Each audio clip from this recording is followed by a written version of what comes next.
সরকারি দল ইতিহাসের এমন একটা জায়গাতে দাঁড়িয়ে এমন কিছু মূলধনকে পুঁজিকে কেন্দ্র করে ব্যবসা শুরু করেছে, যেই ব্যবসাটা ইতিমধ্যে ঋণগ্রস্ত হয়ে দরপতন হয়ে এটা ঋণ খেলাপি হয়ে গেছে।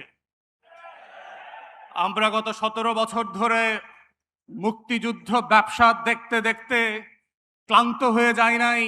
মুক্তিযুদ্ধ নিয়ে আওয়ামী লীগের এই যে ইন্ডাস্ট্রি ডেভেলপ করেছে জুলাই অভ্যুত্থানের মধ্য দিয়ে, সেই মুক্তিযুদ্ধ ব্যবসাকে বিতাড়িত করে নতুন করে মুক্তিযুদ্ধের স্বপ্নকে জুলাইয়ের মধ্য দিয়ে আমাদের নতুন প্রজন্ম আবার জাতির কাছে হাজির করেছে।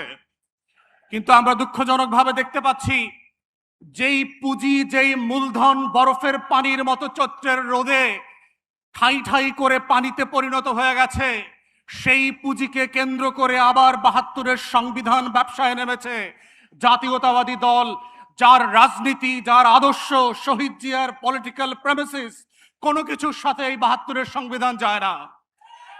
এবং যায় না বলে দেখেন আপনারা কিভাবে আগুন নিয়ে খেলছেন। মান্যবর সাবেক প্রধানমন্ত্রী, বিতাড়িত প্রধানমন্ত্রী, উনি অন রেকর্ড ভিডিওতে বলেছেন যে উনি পদত্যাগ করেন নাই।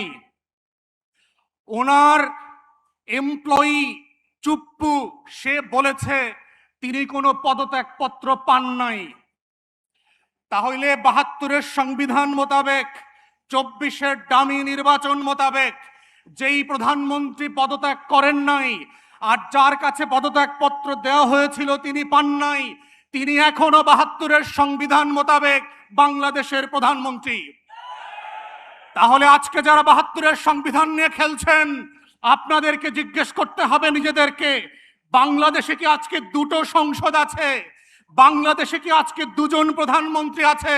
একজন বিতাড়িত হয়েছেন আর একজন বিতাড়িত হওয়া প্রধানমন্ত্রীর চেয়ারে বসে আছেন।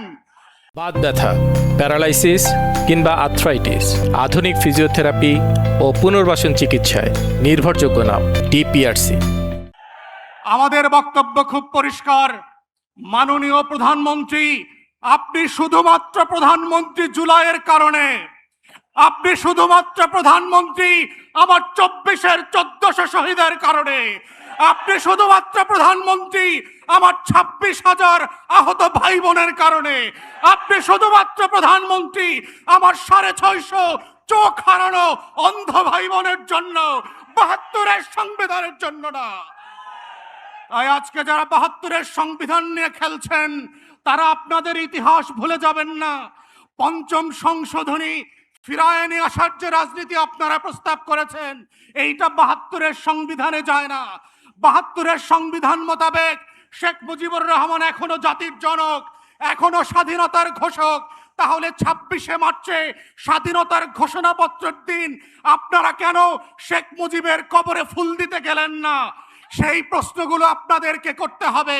তাই আমরা মনে করিয়ে দিতে চাই, বাংলাদেশে বর্তমান সরকার এবং সংবিধানের একমাত্র লেজিটিমেসি হচ্ছে ২৪-এর গণ অভ্যুত্থান, ৭২-এর সংবিধান না। তাই এই গণ অভ্যুত্থানকে যদি আগামী দিনের রাজনীতি, বাংলাদেশ রাষ্ট্র বিনির্মাণের রক্ষা কবচ করতে হয়, সেটা শুধুমাত্র জুলাই সনদ অক্ষরে অক্ষরে বাস্তবায়নের মাধ্যমে, গণভোটের গণরায় বাস্তবায়নের মাধ্যমেই সম্ভব।